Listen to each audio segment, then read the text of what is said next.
Hello po. Good morning po. Isisit ko po yung air fryer na 200 degrees. Yan po. Set po natin ng 200. Yan. Tapos, sisit ko po ng 15 minutes.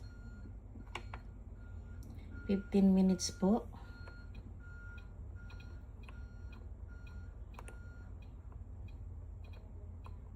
Yan. Dahil magluluto po ako ng talong dito sa air fryer. Yan po. Lalagay ko po ang talong dyan. Yan po.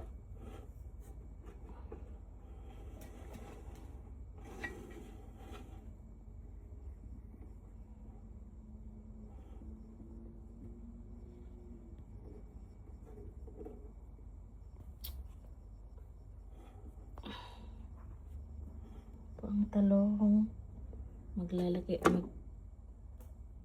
ang ganda po ng luto. Subukan nyo po itong talong na ganito.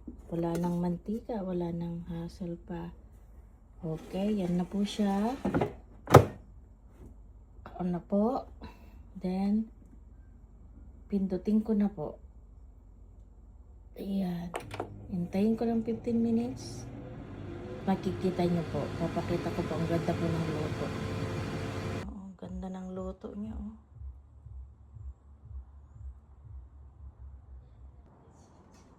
Ayan na po yung luto niya. Babalatan ko na po yan. Ang ganda po, di ba? Ang hirap.